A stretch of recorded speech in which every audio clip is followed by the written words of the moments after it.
Olá pessoal do Fala Silvio, está começando mais um programa para você. E antes de mais nada, não se esqueça, se inscreva no meu canal, acione o sininho aí para poder receber as notificações e deixe o seu like. Hoje nós estamos fazendo uma matéria muito especial. Estamos aqui na Softbox com o CEO Ricardo Rocha. Não saia daí, é rapidinho, eu vou, mas eu já volto.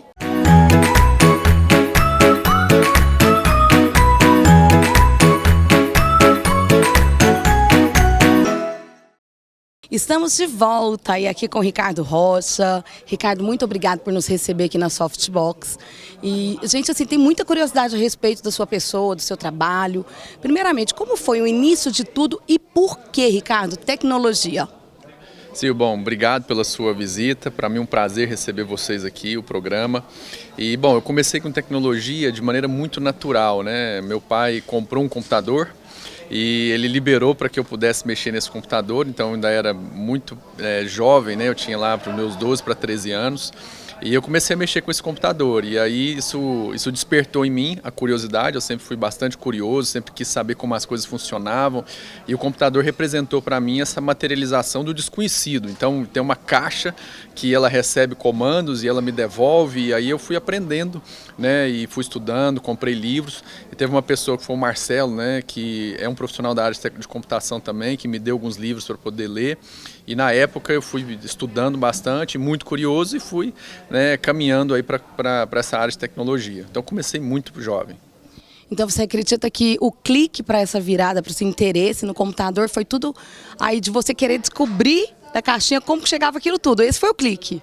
Foi, e eu acho que é importantíssimo fazer menção, né? Meu pai, sem dúvida alguma, foi um herói, porque eu queimei mais ou menos uns 2 ou 3 computadores e ele assim ainda persistia, né? Então eu atribuo muito assim essa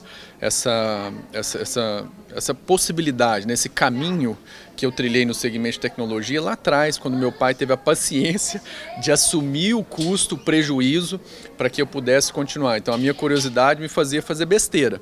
E aí meu pai, ele prontamente assim me orientava, claro, mas ele investiu. Então eu agradeço muito, né, ao meu pai por ter sido essa pessoa que me motivou e que no dia que eu caía, ele me ajudava a levantar e a aprender.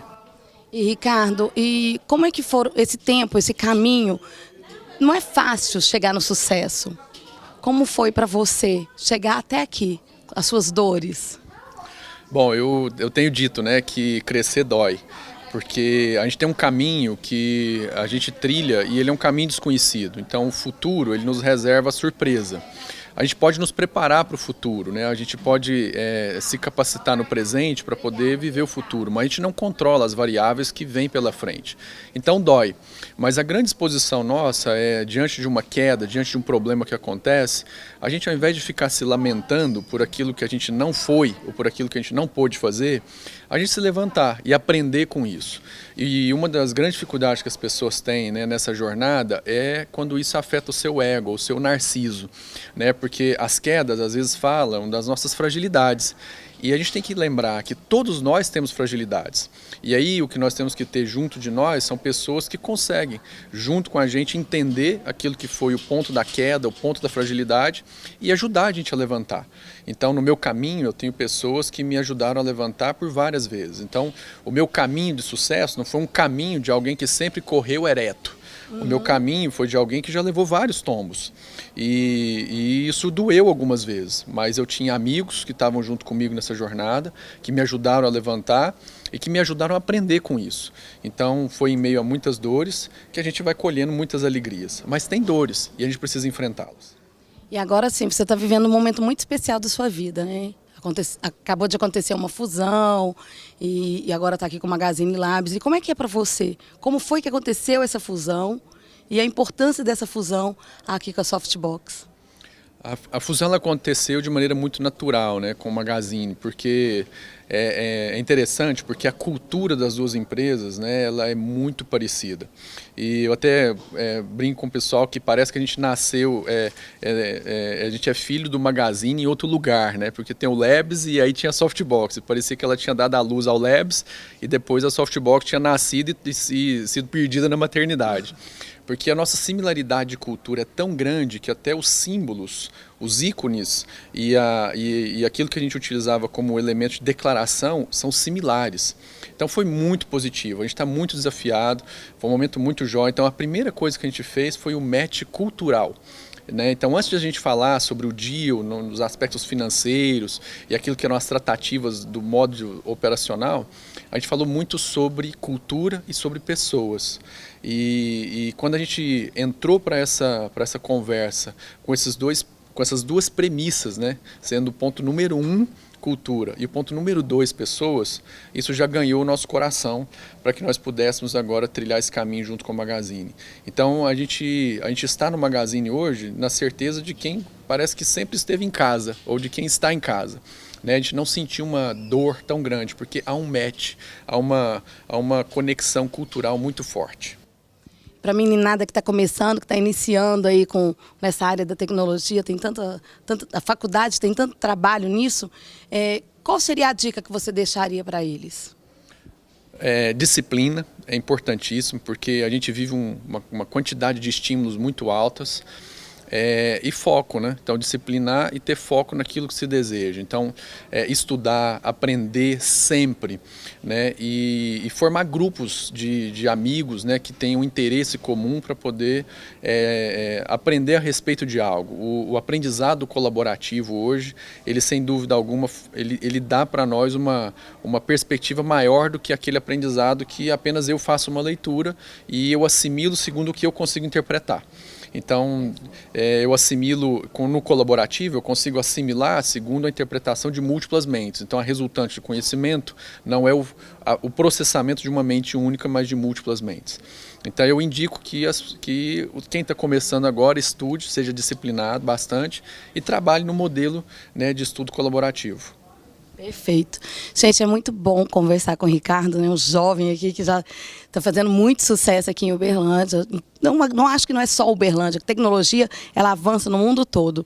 Mas não sai daí não, porque a gente vai falar muito mais com ele, a gente agora vai entrar um pouquinho na vida pessoal e você vai conhecer um pouquinho mais da pessoa. Quem é Ricardo Rocha? Nós vamos para o intervalo e eu já volto. Olá, meninas do Fala Sil, eu tô aqui para mostrar para vocês a linha da Sofisticato. Eu só uso Sofisticato no meu rosto, essa base maravilhosa, essa sombra, olha que linda essa sombra, pó compacto, tudo da Sofisticato. Esse creme aqui é o creme esfoliante para o rosto, que você pode usar no máximo 2 vezes durante a semana. Sabonete líquido. Esse é o sabonete líquido com pH neutro, maravilhoso, sua pele fica uma seda. Água miscigenar, isso aqui tem feito maravilhas. Depois da quimioterapia, meu rosto encheu de manchas e ele está clareando bastante a minha pele. Eu durmo com esse clareador no rosto. Essa é a linha da Sofisticato. Produtos maravilhosos que eu super indico para você, mulher, que quer ter a sua pele todos os dias bonita e bem tratada. Sofisticato, você encontra aqui no Shopping da Beleza Marlenes. Está procurando aquele vestido de festa com preços especiais? Aqui na Zélia Moda Festa você encontra várias opções de vestidos por apenas R$200 a locação.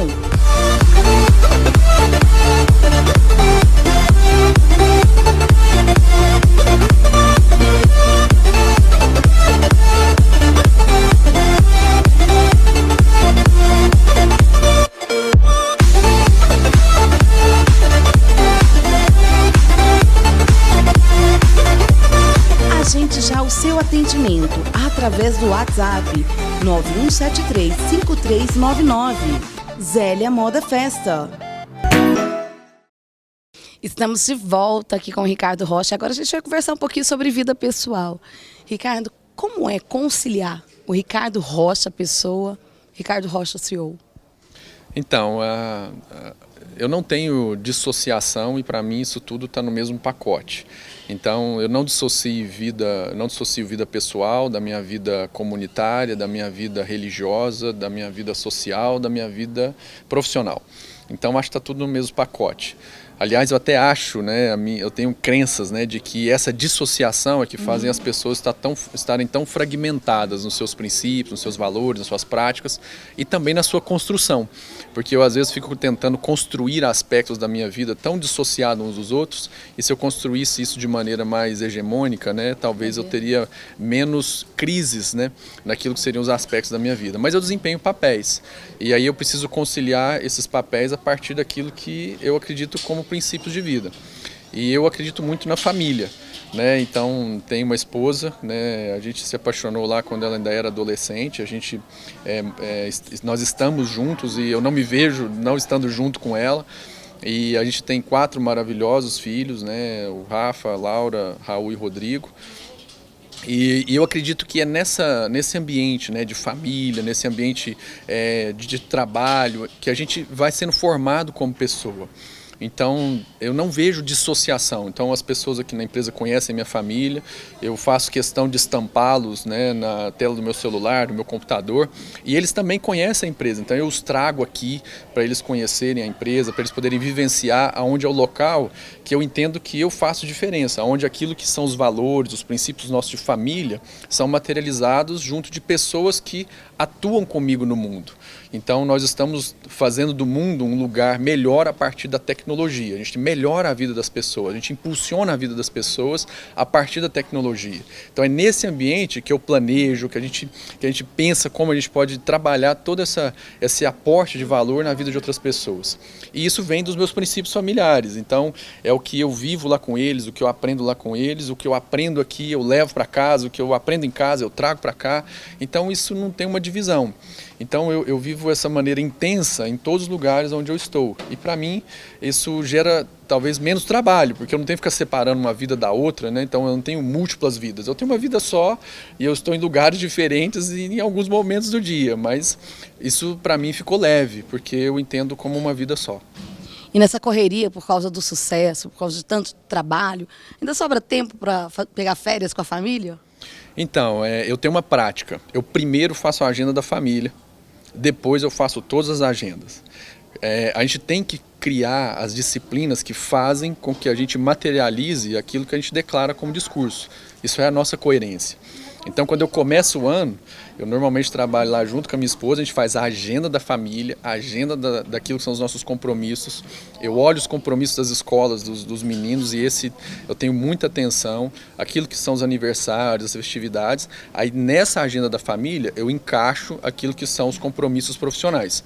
Claro que há às vezes uma convergência e há um choque, sim, e aí você tem que trabalhar em cima da exceção.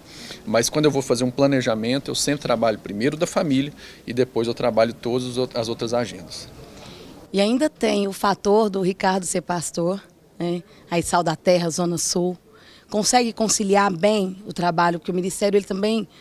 Lógico que você exercendo esse trabalho do jeito que você exerce, trabalhando na sua família da forma como você trabalha, você já está, sim, exercendo o reino. Isso é fato. Mas em relação ao ministério, como você consegue conciliar isso tudo? A igreja foi perdendo o seu valor enquanto instituição e ela foi se transformando naquilo que talvez ela deveria ser a antitese. E ela deveria ser talvez o ponto de convergência de uma comunidade que faz diferença na sociedade, onde ela inspira as pessoas a partir de práticas que têm uma ética absoluta, ou seja, ela está banhada, né, por aquilo que é uma ética acima da naturalidade do ser humano, e ela traz isso e materializa isso, essa virtude na nossa sociedade. E então o exercício de uma vida em comunidade, e é isso independente do nome que ela tem, seja ela religioso ou não, materializa aquilo que eu acredito. Então a comunidade onde eu estou hoje é uma comunidade para servir a sociedade. E aqui na empresa não é diferente. Aqui é uma comunidade para servir a sociedade. A gente tem trocas diferentes em cada uma delas. E a gente tem formas de trabalho diferentes em cada uma delas. Mas exercer isso também lá é exercer o mesmo papel que eu faço aqui na empresa e na minha vida profissional. É a gente impactar a sociedade de forma positiva, materializando virtudes. Então a nossa comunidade faz isso, a nossa empresa faz isso, a minha família faz isso, e onde eu estou eu faço isso. Acho que essa convergência, mesmo em lugares diferentes, é que a gente precisa trabalhar. Então eu não tenho que conciliar um papel que eu exerço numa comunidade religiosa com um papel que eu exerço na minha vida profissional. É a mesma pessoa, com as mesmas crenças, apenas com algumas formas diferentes de exercer o mesmo princípio. Para a gente finalizar, Ricardo, a gente está num mês muito importante, que é o mês de Setembro Amarelo. E é muito bom conversar com um jovem como você, que é um jovem que faz as coisas, a gente percebe a paixão naquilo que você faz. Conversando com você, quando você fala de trabalho, fala de família, fala de igreja, tudo, a gente percebe esse brilho no seu olhar. E acredito que a depressão tem muito a ver com isso, que é a falta de paixão. Eu gostaria que você deixasse uma mensagem para esses jovens que estão realmente precisando reacender essa paixão. A nossa juventude hoje está escrava da aceitação social em mídias digitais. Então eu tenho que ser um youtuber de sucesso, alguém que tem muitos likes no seu Facebook, ou então muitas curtidas no seu Instagram, muitos comentários. E além disso também a gente vive uma sociedade do dado e não do conhecimento. Então a nossa juventude está escravizada daquilo que é uma carência de uma sociedade digital, e ao mesmo tempo ela está inundada de muito dado, mas aquilo não conecta ela com nada. Aquilo não a conecta com o mundo, não a conecta com a comunidade. Então ela tem muito dado, mas isso não é conhecimento. Então o que eu gostaria de deixar de recado para essa juventude é que eles parem de ancorar sua felicidade naquilo que eles estão vendo na vida dos outros e passem a olhar para o grande tesouro que cada um tem dentro de si. A natureza nos deu um DNA biológico único. E todos nós também temos um DNA único como pessoa. E a gente às vezes fica atribuindo a nossa felicidade àquilo que o outro tem, ou aquilo que o outro é como expressão, e não dou valor àquilo que eu sou como pessoa. Então eu dou essa dica, que as pessoas olhem para o grande valor que elas têm dentro de si, e que a partir desse valor elas edifiquem a sua caminhada, seja ela profissional, familiar, comunitária, de estudo, que elas edifiquem isso a partir do valor que elas enxerguem para dentro. Então, ao invés de elas ficarem buscando elementos de likes e de aceitação que está fora delas, que elas busquem dentro de si esse grande valor que a vida deu para cada um de nós. E aí, olhando para dentro, elas possam edificar aquilo que são as construções que as pessoas verão do lado de fora. Ricardo, muito obrigada por nos receber com tanto carinho. E parabéns aí pelo seu trabalho, parabéns aí pela pessoa que você é e pela sua linda família, que eu sou apaixonada pela sua esposa. Mando um beijo para ela por mim. E brigadão, valeu.